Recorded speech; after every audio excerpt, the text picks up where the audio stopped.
I've been really busy over the last 12, 13 weeks. I wasted my time on a lot of webinars, attended some training, some good, some not so good, made a bookload of notes, and it got me thinking about how worthless knowledge is unless you do something with it. So really what I'd like to try and do is rather than give you something new, because that'd be a complete and utter waste of time on a Friday when all we really want to do is go and have a few beers, is try and remind you of some of the stuff that I think you already know. Most of it's common sense. And for those of you that have been through EQ, it'll be a reminder, if you like, of one or two points that are included in some of that training. When I spoke to Marcus and Dom and Lee recently about what do you want the outcome to be for this talk, they said, well, just do your stuff. And I said, well, give me a bit of a steer. And what I found was that you guys have got something called non-negotiables. And I really like that. And I don't know where you got that from, but it's a really nice thing that you've adopted. So I thought, right, I put myself in your shoes. Let me tell you about my favorite subject, me. Let me tell you about my non-negotiables. But if I tell you about the stuff that I think you already know, then maybe you could start to think about whether or not my non-negotiables make sense to you and whether or not some of those are worth adopting. So here are three observations I found from lockdown over the last 12 or 13 weeks. First of all, there's a lot of anger and blame out there. There's a lot of blame towards China and Boris and Trump. A lot of that is fueled by the media. But what I found is that sort of blame game can be quite exhausting. I think that whole aspect of blaming others tends to indicate a lack of responsibility. And what I mean by that is it's almost as if I'm allowing Boris or I'm allowing Trump to make me feel in a certain way, I'm kind of handing over my remote control to them and saying, go on, press my buttons. Go on, you make me feel how you want me to feel today. And the challenge of that, of course, is I'm kind of gifting responsibility of how I want my life to be to them. And the challenge with gifting the remote control to being at the mercy of other people, abdicating responsibility, allowing myself to feel that way, is if I repeat that each day, that can be quite frustrating. I can almost create this acceptance of helplessness. And if I carry on doing that over 2, 3, 12 weeks, I can find myself in this situation where I'm in that thing we refer to as a downward thinking spiral. So really the first observation I found was there's a lot of blame out there. There's a lot of responsibility being thrown over the fence. What part can I play in that whole responsibility thing? The second thing was that a lot of that stuff I can't control. And if you remember the program, we refer to a part where we say outside of the bit that we're in charge of, that stuff out there really can't have any control over whatsoever. And it's a little bit like some people I've observed, and I'll include myself to some extent in the early few weeks, keep banging my head against this brick wall called Boris or the way that he's dealing with coronavirus, yet I can't really have any control over what happens next.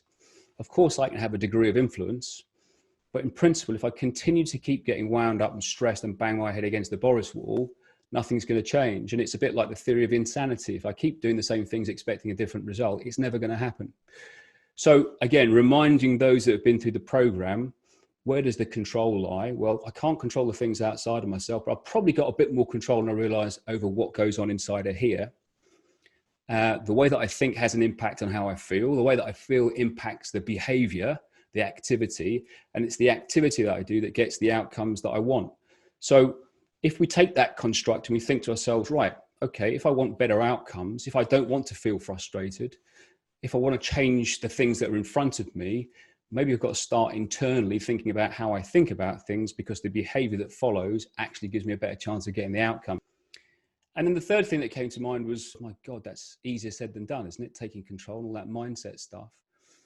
And I would argue that perhaps potentially it's easier than we think. Because actually, I think most of that stuff that we talk about when we think about mindset and attitude, it's happening anyway. We're all thinking in a certain way regardless. There's a direct link between how we think and how our lives are turning out. All we're really saying in this situation is maybe we want to have more of an impact over how life's turning out by changing the way we think about certain situations. And so I thought to myself, okay, what are some of the good and the positive things that have come out of lockdown? If it is easier than said than done, give me the evidence that suggests that I'm already doing this stuff. And I started thinking about some of the benefits that lockdown's brought to me, well, actually to my Mrs. Sue. Sue's very much fish fingers, baked beans and chips, or she was before coronavirus. But what she's done now is create this fantastic habit for being brilliant at cooking. And like, we have fantastic food now. It's amazing. I've discovered this thing called taste. And that probably wouldn't have happened if we hadn't gone into lockdown. And okay, we can argue the fact that environment dictates performance and that she was potentially forced to be in that situation, but she took responsibility and decided to be a better cook as a result of that. If I think about myself, I lost a bit of weight. I've got myself fitter. If I opened up the chat and said to you guys, is there one thing that you've done differently as a result of coronavirus? I'm pretty sure most of you could come up with one positive thing. And what that allows me to really try and do in the short period of time to say to you is, actually, we're already doing this stuff. And that perhaps all we've got to do is just change the target a little bit. Again, if I go back to the course, there's this thing called the reticular activating system. And what it effectively does is it focuses out all the things that we don't want in our life, and it gets us to lock on to all the things that we do. So if we're willing to accept that psychology and that science, then all I've got to really do is put things in front of me for this thing to lock onto, and off we go. So my 3 non-negotiables are these. The very, very first thing that this confirmed to me was the importance of having what's in it for me. Because the only reason Sue's a better chef or a better cook is because she wanted to do it. There was an outcome for her at the end of it. The only reason I've lost weight or got fitter is because I wanted to. Despite the fact I'm a 52-year-old, I still sadly harbor these thoughts that I can actually get in good shape.